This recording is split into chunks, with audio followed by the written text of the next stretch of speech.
제 말 좀 들어보십시오.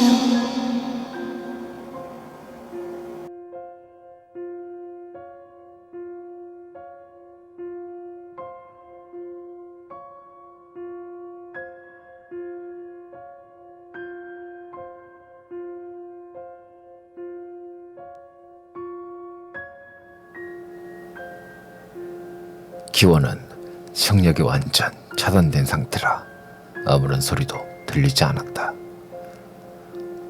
그녀는 들뜬 표정으로 말을 이었다. 기원이 재빨리 시선을 돌려 사람들의 상태를 관찰했다. 몇 명이 마구 흥분하여 삿대질을 해대고 있었다. 그들을 제외한 사람들은 제법 흥미롭다는 반응을 보이고 있었는데 사람들이 다시 조용해지자 그녀가 또 다시 입을 열었다. 그녀의 표정은 시시각각으로 변했으며 때로는 무척 격한 몸짓을 보였다. 독순술이라도 배워둘걸.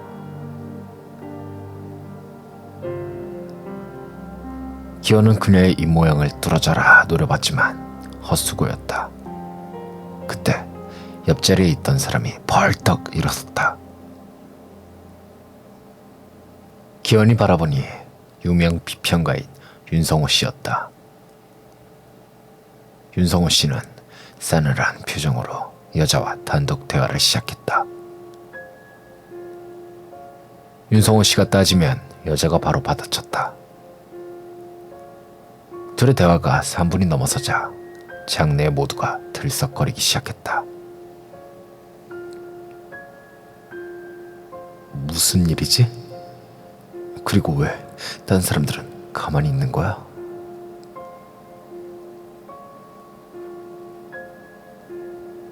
기원이 초조한 낯빛으로 발을 굴렸다. 그렇게 5분의 시간이 더 지나자 윤성호 씨가 불안한 표정으로 자리에 앉았다. 그때부터 붉은 사쿠라의 눈빛이 달라졌는데 말을 하면서 손을 떠는가 하면 미친 듯이 경련을 일으키기도 했다. 그녀의 입모양은 쉴 새 없이 움직였고 짐작컨대 속사포처럼 말을 쏟아내는 것 같았다. 잠깐만 들어볼까?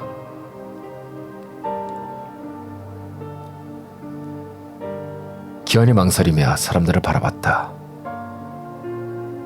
아까 전에 사람들이 아니었다. 눈빛은 몽롱해졌고 다리는 천박하게 떨리고 있었다. 기어코 기원이 방음기를 떼어냈다. 고 있는 것이죠. 진짜 존재가 되기에 100만 번이 지속되는 것입니다. 자, 요약하겠습니다. 제 말 좀 들어보십시오. 기원이 재빨리 방음기를 착용했다. 가슴이 두근거렸고 식은땀이 흘러내렸다. 무슨 말일까? 진짜 존재? 100만 번? 기원이 골똘히 생각에 빠진 사이 5분의 시간이 더 지나갔다.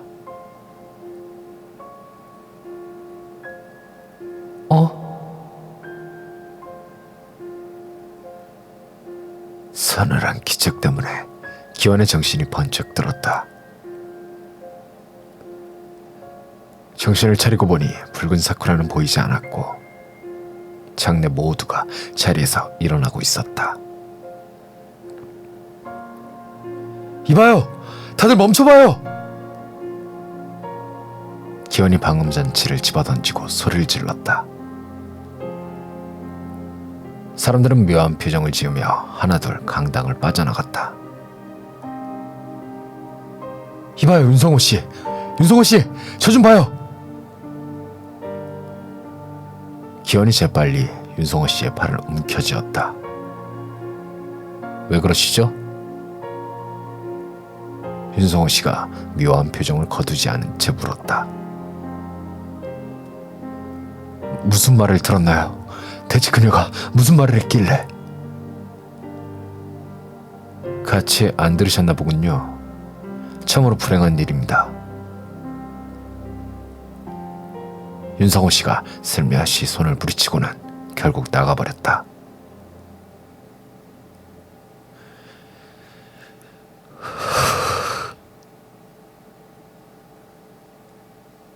기현이 멍한 표정으로 출구 쪽을 바라봤다.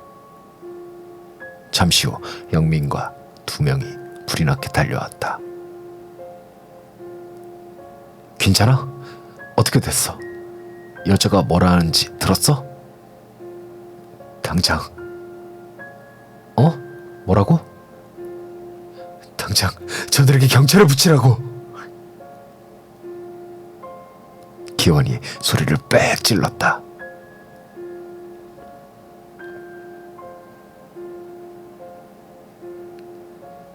한 시간 뒤 동시에 100명이 목숨을 끊었다. 경찰에 붙은 사람은 혀를 깨물었고 나머지는 다양한 방식으로 죽음을 선택했다. 여기서 영민이 윤성호 씨를 맡았었는데 완전 포박에 혀까지 물린 헝겊도 그에겐 소용이 없었다. 윤성호 씨는 숨을 들이마시지 않는 방법으로 질식사를 선택했다.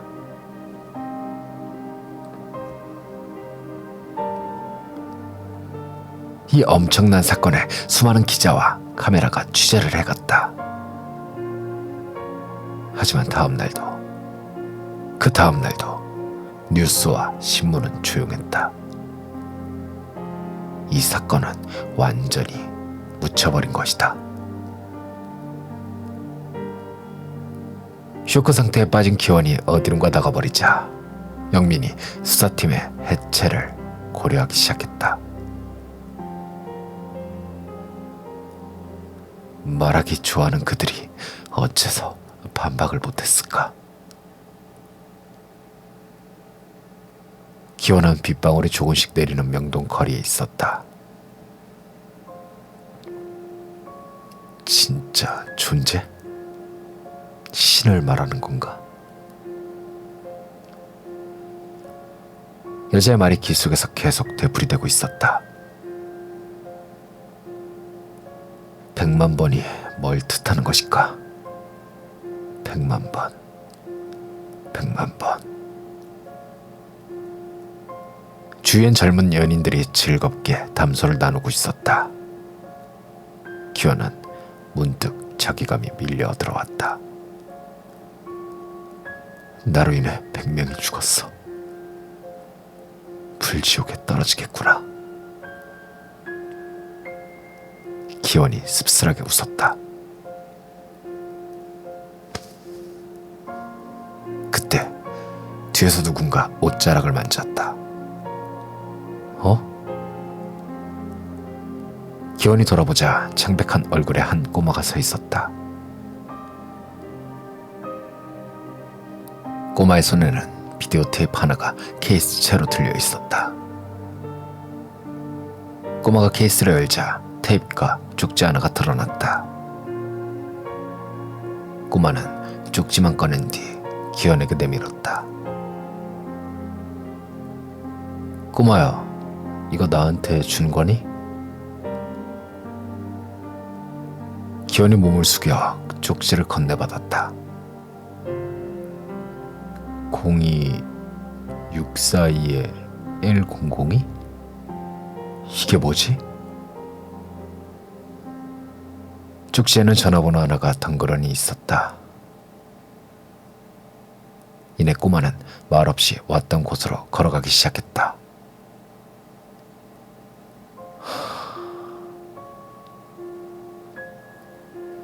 기현이 슬쩍 비디오를 봤지만 첫 글자인 노자만 확인할 수 있었다. 묵묵히 쪽지를 보던 기현이 한순간 화들짝 놀랐다. 아! 사쿠라!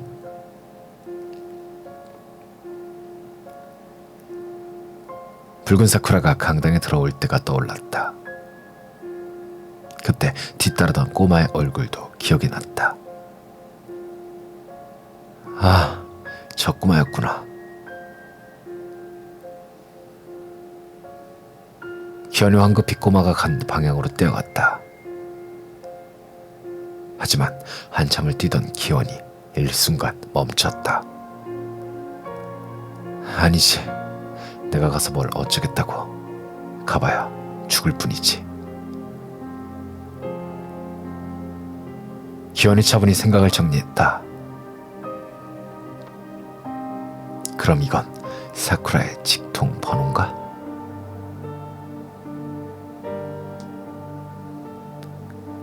묘한 흥분이 전신을 감싸기 시작했다. 지금은 아니야. 지금은 움츠릴 때야. 기현이 번호를 외우곤 쪽지를 불태웠다. 수가 많다고 이길 수 있는 상대가 아니야. 최소 성인의 반열에 오른 사람이 필요해. 기원이 곰곰이 생각했다. 예수나 석가? 아니면 공자나 노자?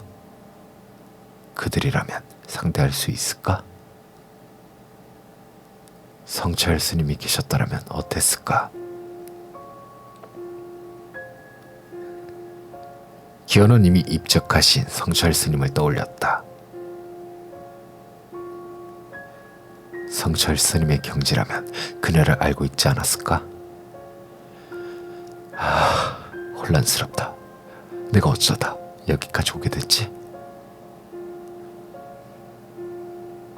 기원이 한숨을 내쉬었다. 산으로 가서 수련이나 할까?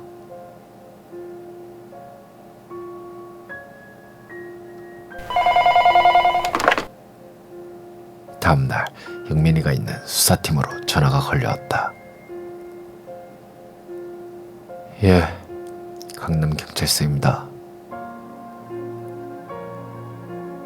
영민의 목소리는 축 처져 있었다. 나다 영민아, 나 당분간 산에 가 있기로 했어. 기현의 목소리가 들리자 영민이가 다급히 말했다. 뭐? 산에 간다고? 그럼 우리는 어떡하고? 100명이나 죽었으니 위에서도 인력 지원이 있을 거야. 그들과 합류하도록 해. 너라도 되니까 버텼지. 나머지 것들이 뭘 알겠냐. 참, 김종호 씨는 당분간 거기서 지내도록 해줘. 말을 들은 영민이 쓰게 웃었다. 히든카드라더니 완전 속았다 속았어. 그럼 나중에 보자. 내가 연락할게. 통화가 끊기자 영민이 깊은 한숨을 내쉬었다.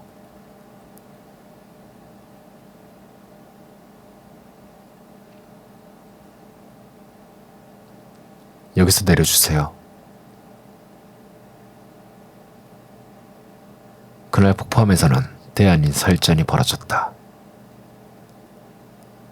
죽놈도 아닌 게 화두는 무슨 화두?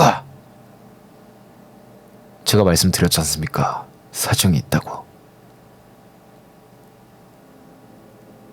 노가 가득한 주지스님의 입에서 부르릉이 터졌다. 네 놈! 출가도 안 한 놈이 화두 공부가 가당키나 하더냐? 아니, 그런 법도는 누가 만들었습니까? 부처님 생전에 듣도 보도 못한 말입니다. 이런 미친놈이 있나? 한때 좋게 봤더니 완전 더러운 놈이구나. 스님께서 저를 박대하시면 전 이 길로 보왕사로 갈 것입니다. 뭐라고? 보왕사? 그긴 안 된다. 강어 그 돌 중에 뭘 한다고 그까지 가노? 강어 스님께서는 좋다구나 하고 화두를 내려줄 것입니다. 기원이 슬쩍 몸을 일으키는 척했다. 그 앉아있거라. 네 맴이 그렇다면 어쩔 수 없는 기지 뭐. 주지스님이 일어나서 중야복을 챙겼다. 화두는 아무렇게나 받으면 천벌받는 기라. 기원이 공손히 무릎을 꿇고 머리를 조아렸다. 스님이 화선지에 글자를 써 내려갔다.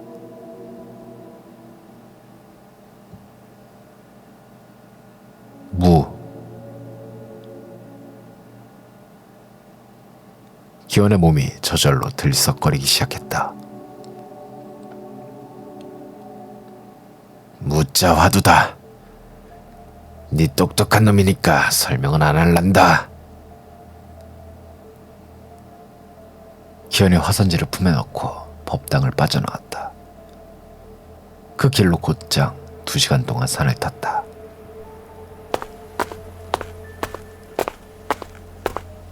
기현이 숲으로 헤집고 도착한 곳은 동굴 앞이었다. 잠시 숨을 고른 기현이 동굴 안으로 성큼성큼 들어갔다.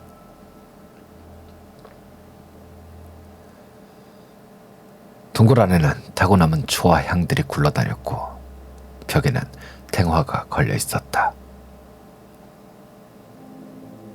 성철 스님은 7년간의 용맹 전진 끝에 대호각성을 이루셨다. 최소 7년은 잡아야 돼. 기현이 가부좌를 튼 채 눈을 감았다. 무자 화두가 머릿속을 헤집고 다녔다.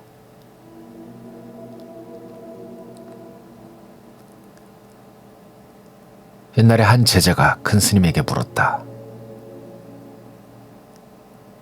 큰 스님, 개에게도 불성이 있습니까? 없다.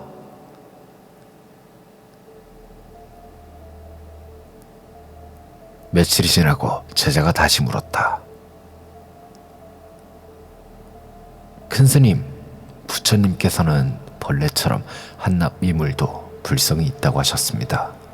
헌데 어찌 스님께서는 개에게 불성이 없다고 하십니까?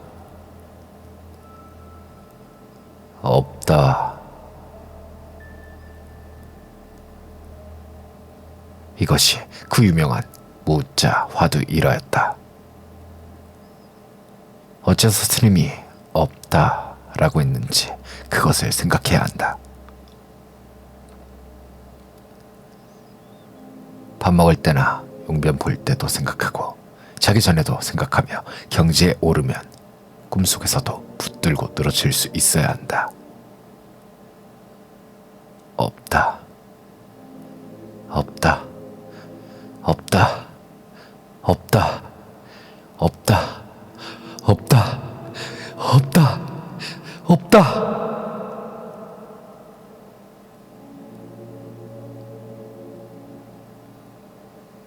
그날부터 기현의 머릿속은 오직 이 단어로만 채워졌다. 끼니 때가 되면 동굴 근처에 솔잎을 뜯어먹었다. 잠은 하루에 3시간 이상을 자지 않았고 오로지 화두 공부에만 전력을 쏟았다. 그렇게 계절이 바뀌고 가을이 찾아왔다. 없다. 걔한테는 불성이 없다. 하지만 미물에게는 있다. 불성이 없다가 아니라 답이 없다는 것인가? 그럼 2번째 물음엔 왜 없다라고 했을까? 2번째도 답이 없는가? 그럼 앞에 없다와 뒤에 없다는 같은 것인가? 아니지. 스님한테 직접 물었으니 대답의 대상이 달라.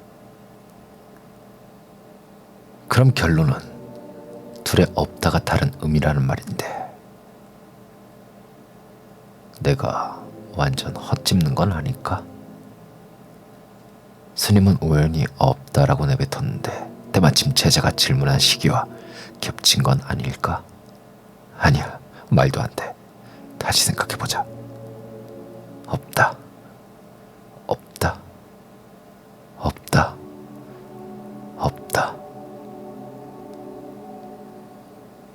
기현의 머릿속은 전쟁터를 방불케 했지만 겉으로는 조용히 호흡만 할 뿐이었다. 점심때가 되자 기현이 가부좌를 풀었다. 없다. 없다. 없다. 배고프다.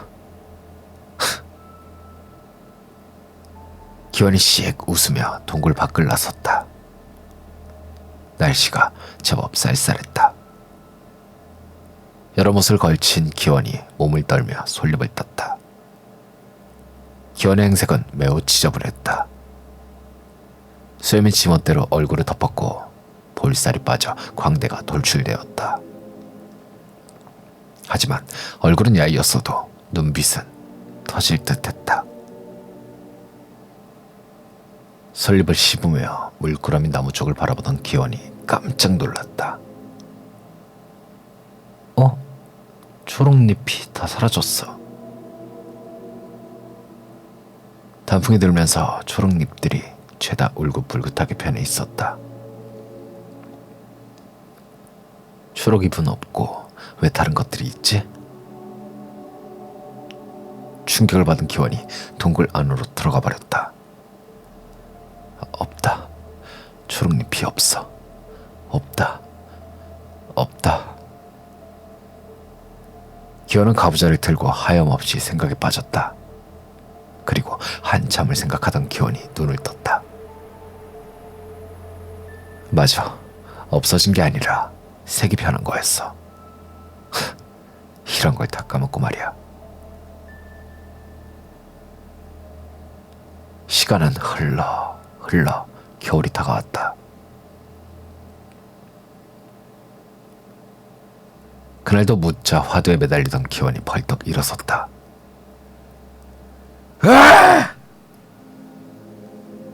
그리곤 갑자기 미친 듯이 소리를 지르며 뛰쳐나갔다. 밖은 꽁꽁 얼어붙어 있었고 차가운 한기가 기원의 온몸으로 침투했다. 어째서 진전이 없는 걸까? 어째서? 기현이 절망적인 표정으로 혼잣말을 했다. 쭉쭉 뻗어가던 기현이 정체된 것은 2달 전부터였다. 하나의 벽이 앞을 가로막았는데 그것을 도저히 넘을 수가 없었다. 기현의 눈이 멍하니 나무를 향했다. 그렇게 얼마나 있었을까? 주위에 어둠이 깔리기 시작할 무렵이었다. 기현의 멍한 동공이 변화를 보였다. 처음에 약한 파문을 그리는가 싶더니 점점 크게 떨렸다. 떨림은 눈에서 얼굴로, 얼굴에서 온몸으로 확산되었다. 없다. 나무에 입이 없었다. 초록잎은 변했지만 사라지지는 않았다. 하지만 지금은 사라졌다. 완전히 없어진 것이다. 있는 게 당연했던 입이, 그 자리에 매달려야 할 입이 없어져 버렸다. 기현의 머릿속에서 뭔가가 폭발했고 곧 어마어마한 희열이 밀려왔다. 예전에 읽은 성찰 스님의 오도송이 떠올랐다.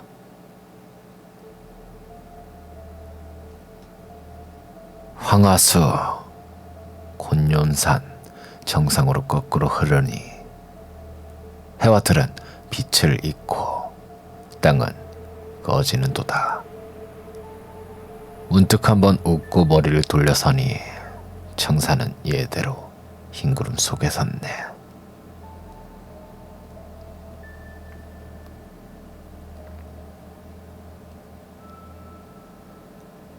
다시 2년의 세월이 지났다. 기현이 머물던 산 신각을 향해 중 하나가 오르고 있었다. 동굴 앞에 도착한 중이 고래고래 소리를 치기 시작했다. 네 놈! 죽었는지 살았는지 당장 나와보거라! 우렁찬 목소리의 주인은 폭포함 주지 스님이었다. 스님의 호통에 기원이 밖으로 나왔다. 스님이 우라가 이리도 크니 열반이 머지않았군요. 동굴에서 봉두나 한 발이 거지 하나가 나왔다. 코를 찌르는 악취에 스님이 인상을 찌푸렸다. 니놈 뱃속같이 고약한 냄새가 진동을 하는구나. 그래, 공부는 어찌 됐노? 이제 겨우 산에 올랐습니다. 기원의 눈빛은 맑았고 목소리는 청아했다. 혼자서 제법 길을 찾았구만. 역시 광어한테 안 보내길 잘했지. 스님이 기원을 유심히 살폈다. 헌데 이까지 무슨 일로 오셨습니까?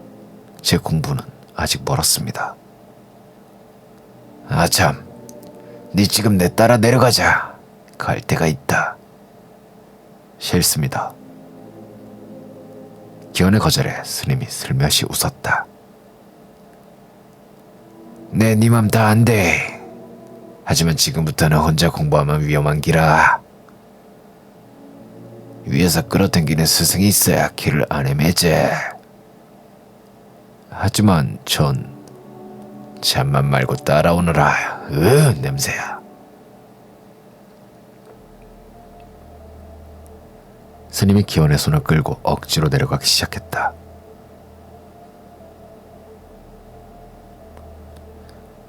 오랜만에 목욕을 한 기원이 스님 앞에 앉았다. 보현사로 가라고요? 그래, 거기 큰 스님이신 법진 스님께서 보살펴 줄 기다. 굳이 그렇게 멀리 갈 필요가 있나요? 성철 스님도 혼자서 수행하셨잖아요. 주둥아리 뭔다무나. 니까지 게 성철 스님하고 비교할 기가. 잠만 말고 내 시키는 대로 하래. 니한테는 지금부터가 중요한 기라.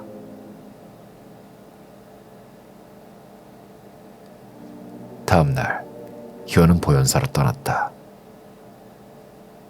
보현사는 충주 근방에서 가장 큰 절답게 스님의 수도 상당했다.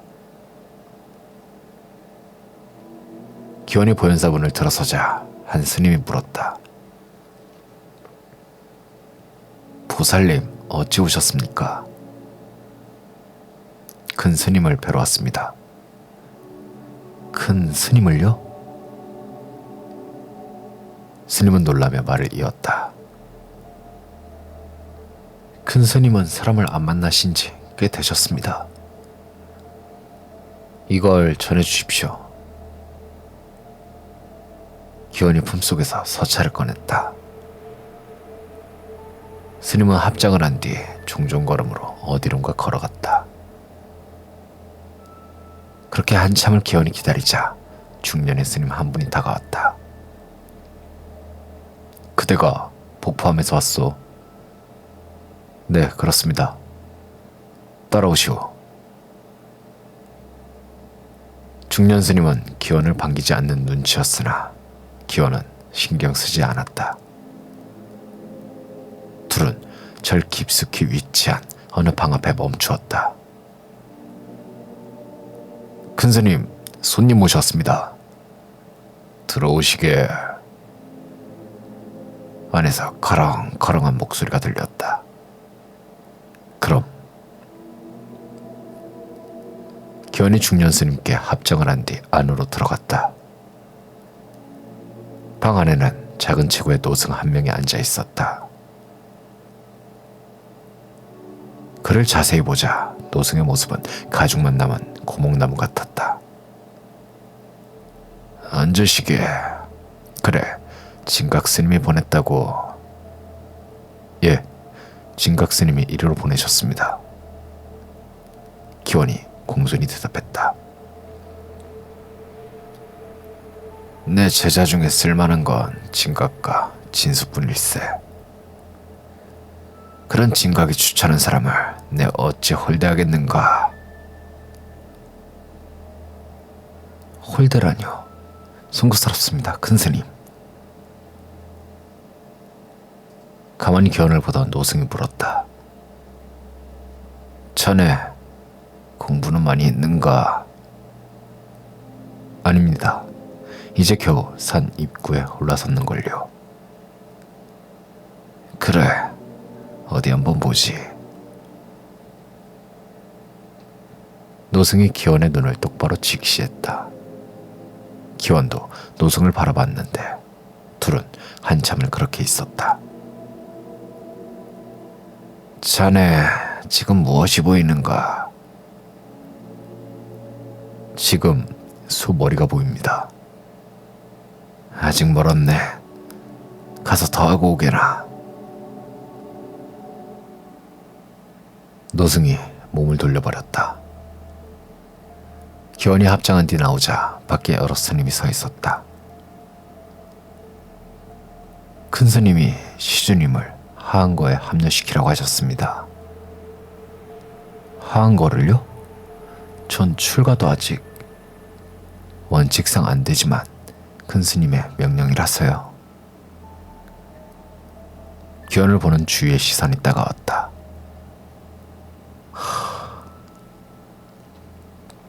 그렇게 기원의 하한거가 시작되었다. 하한거란 여러 명의 스님이 한 방에서 같이 참선하는 것을 말하는데, 여름엔 하한거, 겨울엔 동한거라고 불렀다. 널찍한 방에 10수명의 스님들이 가부좌를 튼 채 수련 중이었는데 제일 구석에 기원이 자리를 잡았다. 참선하는 스님들은 기원을 불편한 눈으로 바라봤는데 그도 그럴 것이, 기원은 머리도 밀지 않은 속세인이기 때문이다. 그렇게 한 달이 지난 어느 날이었다. 이젠 제법 친해져서 전과 같은 껄끄러움은 대부분 사라져 있었다. 기원이 비슷한 나이에 청아 스님과 전례를 걷고 있던 중이었다. 근데 앞쪽에서 시끄러운 소음과 함께 비명이 터져왔다. 왜 그러십니까? 제발 말로 하십시오. 둘이 가보자 그곳은 아수라장이 되어 있었다. 한 50대의 스님이 빗자루로 청년승을 마구 때리고 있는 중이었다. 청년승은 이리저리 피했지만 50대의 스님은 잘도 쫓아갔다. 청아 스님, 무슨 일입니까? 기원이 옆에 있던 청아 스님께 조용히 물었다. 저기 때리시는 분이 진수 스님인데 무척이나 고약하신 분입니다. 말하는 청아 스님이 약간 움츠러들었다. 진수 스님이라면 큰 스님의 제자라던. 맞아요. 하도 성격이 고약하고 폭력적이어서 한 번씩 사단이 일어나곤 하죠. 잠시 후 진수 스님이 빗자루를 던져버리고 주먹으로 때리기 시작했다.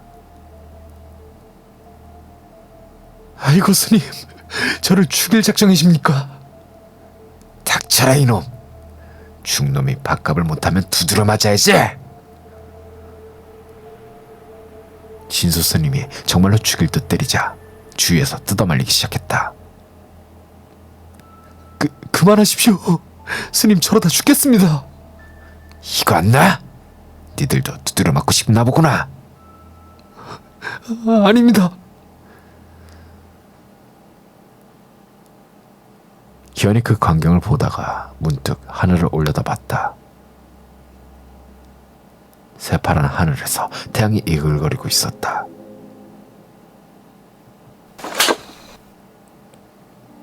순간 기원의 눈에서 불똥이 터졌다. 달려온 진수 스님이 기원의 뺨을 후려친 것이다. 어딜 보고 있느냐? 제대로 봐도 모자를 파네.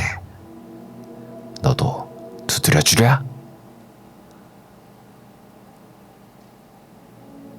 기현이 뺨에 손을 댄 채 멍하니 서 있었다. 잔치 같은 놈, 눈깔이 삐었구나. 진수 스님이 한 대 더 때려치려고 하자 청아 스님이 뜯어말렸다. 아이고 스님, 이분은 저희 손님입니다. 때리시면 안 된다고요. 그 뒤로 진수 스님이 뭐라고 소리쳤으나 기원의 귀에는 들리지 않았다. 다시 2년이 지났다. 기원은 수련에 매지는 끝에 깊은 깨달음을 얻을 수 있었다. 기원의 기도가 날로 범상치 않게 되자 큰 스님이 다시 호출했다. 듣자하니 자네 공부가 깊어졌다더군. 약간 얻은 것이 있습니다. 그래, 그럼 다시 물어보겠네. 큰 스님과 기원이 서로 직시했다. 이번엔 무엇이 보이는가? 속꼬리가 보입니다. 틀렸네. 더하고 오게나. 큰 스님이 혀를 차며 돌아서자 기원이 망설임 없이 일어났다. 다시 3년의 세월이 더 흘렀다. 물을 마시던 기원이 바가지를 떨어뜨렸다. 그리곤 덩실덩실 춤을 추기 시작했다. 마침내 대오각성을 이룬 것이다. 기원이 춤을 추자 스님들이 모여들었다. 시주님, 무슨 일이십니까? 기원이 동작을 멈추고 청아 스님을 바라봤다. 청아 스님의 뒤로 수천 번의 전생이 나타났다. 기원이 시선을 다른 사람에게 향했다. 그들에게서 윤회의 고리가 보였다. 그들은 수많은 생을 그 고리 속에 갇혀 있었던 것이다. 문득 몇 년 전에 뺨을 맞은 기억이 났다. 왜 맞았는지 알겠네. 기원이 걸음을 옮겼다. 다른 스님들이 멍하니 기원을 뒤따라갔다. 얼마쯤 가자 앞에서 진수 스님이 오고 있었다. 기원이 가까이 가자 진수 스님이 합장을 했다.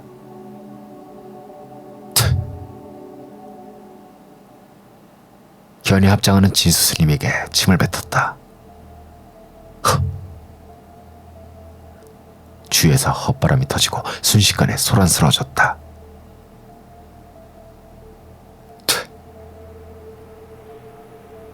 기원이 한 번 더 침을 뱉고 진수 스님에게 합장했다. 나무아미타불. 진수 스님의 얼굴에서 묘한 웃음이 피어올랐다.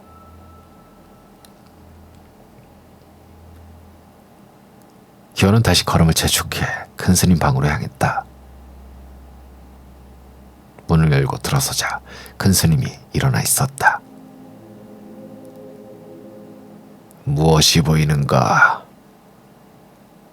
늙은 땡 중 하나가 보입니다. 축하하네. 기원이 큰 스님에게 절을 올렸다. 3일 후 기원은 보현사를 나와 서울로 향했다. 서울역에 도착한 기원은 전화를 걸었다. 다음 편에 계속됩니다.